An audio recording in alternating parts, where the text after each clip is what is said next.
Habíamos dicho, nos habíamos preguntado cómo sigue la economía. Bueno, este primer bloque con invitados estamos con Eduardo Robinson y Enrique Martínez. Les agradezco mucho para venir a hablar sobre un tema tan complicado. ¿Cómo sigue la economía? A ver, cuando Macri comenzó tenía un cepo que era mucho más flexible que porque uno pedía X cantidad de dólares y había que ver cuánto era. Acá solo $200, que tiene un impacto en la actividad económica enorme. Sí, por supuesto. Yo te diría que las condiciones macroeconómicas que hemos visto en la segunda parte de este año claramente han estado fuertemente condicionadas por todo el clima electoral. Después de las PASO se ha visto un clima financiero mucho más enrarecido que hasta las PASO. Antes de las PASO también tuvimos un pico inflacionario. Por allí de marzo a abril también el tipo de cambio tuvo un incremento, pero básicamente después de las PASO se vio otro clima financiero, el riesgo país pasó los 2.000 puntos, todo lo que tiene que ver con la fuerte devaluación, incluso horas después de conocerse el resultado de las PASO, el dólar ya por los medios electrónicos había llegado a los 65 pesos. Y claramente ese deterioro que ha tenido la parte financiera y por supuesto castigando también a la parte real de la economía, bueno, eso se ha visto de manera muy evidente después de las elecciones del PASO, ¿no? ¿Y qué otras medidas podemos esperar? Porque la economía se sigue complicando. La economía real se sigue complicando y tenemos por delante todavía un proceso de transición que por las primeras señales podría llegar a ser un proceso de transición bastante más tranquilo, y esto es muy bueno, sobre todo teniendo en cuenta esto que estamos describiendo, o sea, la tensión que ha creado, la incertidumbre que ha creado el hecho de que Fernández haya sacado un 15% de diferencia en las PASO con respecto al oficialismo.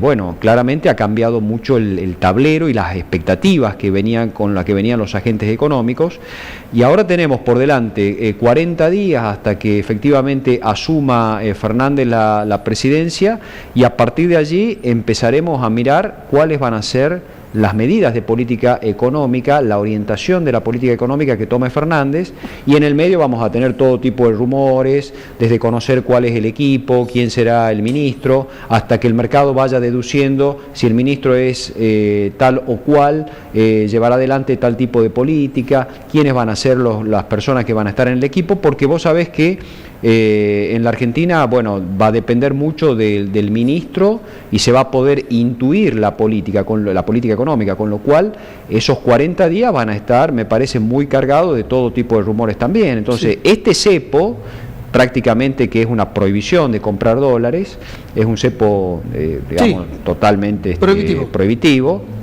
Bueno, va a estar muy condicionado por este tipo, me parece, de rumores que pueda llegar a haber, ¿no? Enrique, una transición ordenada, lo cual desde el punto de vista político es una buena noticia, pero la economía está complicada. Hay urgencias, hay que renegociar con el fondo, y además de eso hay que hacer que la economía comience a tomar ritmo porque está parada.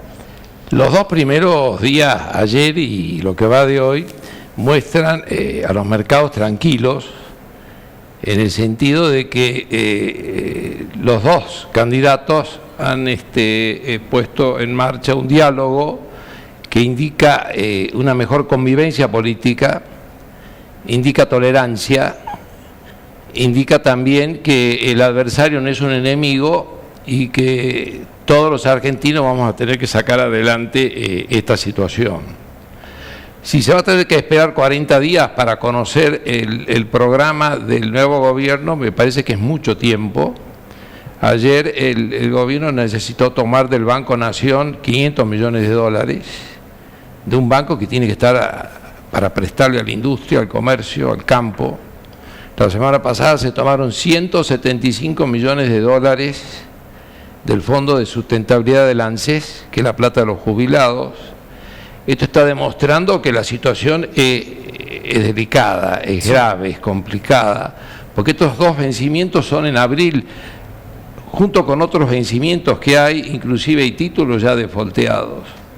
Entonces, habiendo pasado 4 años que han sido muy rápidos, porque parece ayer cuando llegaba en diciembre del 2015 Mauricio Macri, y hoy estamos casi con las mismas medidas y estamos casi con las mismas decisiones que se tomaban en lo que se quería cambiar.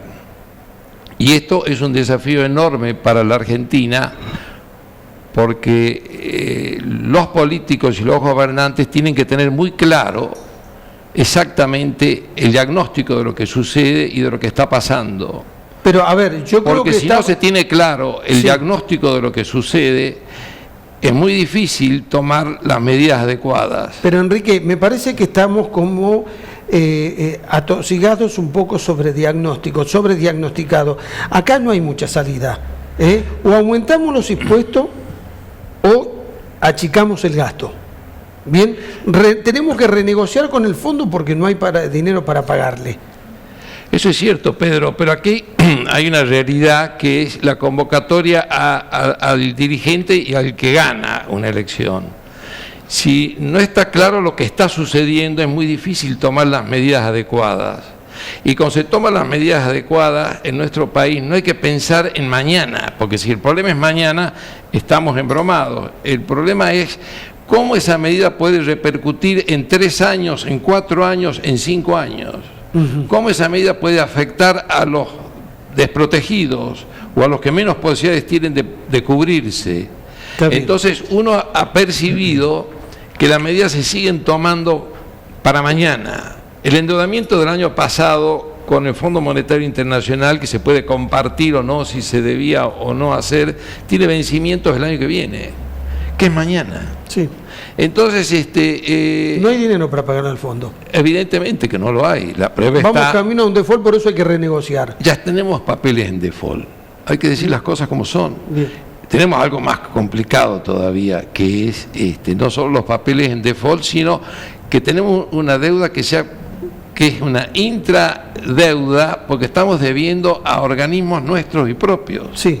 Entonces el desafío es grande y ojalá que el nuevo gobierno tenga las ideas y las propuestas para que la Argentina realmente primero se estabilice y después pueda volver a crecer. Eduardo, ¿sobra bibliografía para situaciones como esta? No. ¿O está acotada? No. Mejor dicho, depende del rumbo que tome la política económica. ¿Por qué?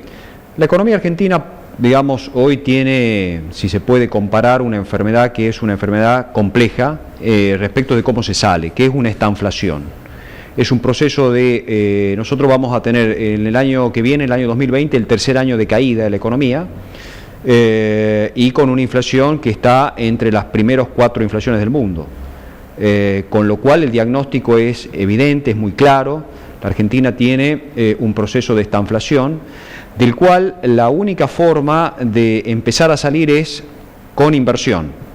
El camino es la inversión. Está bien, el camino es la competitividad. Pero eso tiene un tiempo para poder tener una repercusión positiva sobre la realidad. No, por supuesto. Pero ¿cuáles van a ser las primeras señales y cuál va a ser el diseño de la política económica? Pero mientras tanto, ¿qué hacemos? ¿Congelamos los precios y salarios? Bueno, es que los congelamientos de precios y salarios está demostrado que no duran nada. Los congelamientos de precios y salarios, nosotros nos podemos poner de acuerdo. A ver, vos sos sindicalista. Con eso se gana tiempo, no se soluciona el problema. Por eso digo, exactamente. Con eso lo que único que hace es patear la pelota unos metros. Bien. Hasta que eso vuelve a generarse todas las expectativas y todos los problemas. La Argentina, no sabemos quién va a ser el ministro, no sabemos cuál va a ser la política económica, con lo cual plantear hoy salidas, cómo se sale de esto, qué es lo más probable que haga Fernández con el elenco, digamos, que ha tomado, digamos, o que ha ganado las elecciones. Yo creo que ahí la gran pregunta va a ser, ¿te acordás que en el 2015 hablabas de gradualismo o shock? Ese era un poco el dilema que tenía Scioli y Macri en ese momento. Ahora el dilema que tiene Fernández es, ¿empezás con heterodoxia económica o empezás con ortodoxia económica? Ese va a ser el dilema primero que va a tener Fernández. Entonces vos decís, vamos a un acuerdo de precio. Ahí te lo traduzco. Ahí te lo traduzco. Populismo. Ajuste o populismo. Pero claro. Ajuste o populismo. Claro. O sea, vas a empezar con un acuerdo de precios, una tregua de precios donde los sentés a los empresarios, los sentés a los formadores de precios del supermercado, digan, muchachos, por 180 días no se toca nada. Los sentés a los sindicalistas para no tocar los salarios. Eso es heterodoxia. Eso es, ¿qué haces el día 181? Sí. Entonces, desde ese punto de vista, hoy el dilema es, vas a empezar con alguna cuestión de ortodoxia económica, como bien decías, acá no queda otra que o recortar el gasto, subir los impuestos, o empezamos con un cepo como el que tenemos, que no prohibitivo, y con emisión de moneda, que sabemos dónde termina eso. Sí, muchos apuestan a que vamos a la emisión. Bueno, vamos a la emisión de moneda. ¿Sabés cómo termina la emisión de moneda? No, bueno, pero a ver, es ortodoxia y heterodoxia. Emito moneda y además hago un pacto para congelar los precios y salarios. Bueno. Es como vos decís, gano tiempo. Ahora, ¿después qué pasa? Bueno, gano tiempo, o sea, durante 180 días te sacan el respirador todo, pero la enfermedad y todo eso continúa. Sí, entonces, ese es el problema en el que estamos. O sea, y tenemos que, hoy el déficit fiscal es mucho menor que el año pasado. Eso es un activo que hoy tiene la administración Fernández, en todo caso. Ahora, ¿qué va a pasar con ese déficit? ¿Se va a agrandar? ¿Se va a achicar? Bueno, ahí está todo lo que tiene que estar pendiente con el Fondo Monetario, ¿no? Enrique, ¿corren riesgo los plazos fijos? Yo creo que la Argentina tiene demasiados ítems, como dice Eduardo, en una olla a presión. Esa olla se va a empezar a abrir en estos días, si es que ya no ha empezado a abrirse con los préstamos que está tomando la tesorería de organismos del Estado. Entonces, esa olla a presión, al destaparse, tiene adentro tarifas, salarios, servicios, combustibles, cuestiones impositivas de beneficios y demás. Y nosotros sabemos que siempre, cuando se destapa la olla, aparece la realidad. Entonces, a mí me parece que por encima de las doctrinas económicas, si esto va a ser ortodoxo o heterodoxo, acá va a estar la realidad con toda su crudeza. Y con la realidad al frente de la nariz, hay que ver cómo este nuevo gobierno encara los problemas, pensando siempre que cualquier decisión o medida que tome no es tanto para mañana, para apagar un pequeño incendio, sino pensando en el mediano y en el largo plazo. Está bien. Bueno, les agradezco a los dos. Por favor, queda muy claro, no sabemos qué nos va a ocurrir porque hay muchos elementos sobre la mesa y no hay ninguna señal por parte de Alberto Fernández de por dónde podríamos pensar que va a ser la salida. Así que vamos a seguir conversando, pero la situación es extremadamente preocupante, como dice Enrique. Esto es una olla a presión que en algún momento puede sorprender a más de uno que está distraído. Sí. No sabemos ni en qué orden se van a producir tampoco los hechos que pueden ocurrir. Estamos en una situación delicada, pero juegan mucho las expectativas. Vos sabés que el insumo en economía, las expectativas juegan muchísimo, y si Alberto Fernández no adelanta algo del programa, el mercado se va a encargar de gestar los rumores, con lo cual o pones algo sobre la mesa o el mercado pone el rumor que digamos, te trata de adivinar la carta. Sí, así es. Muchas gracias a vos, gracias por la invitación. Hacemos una pausa.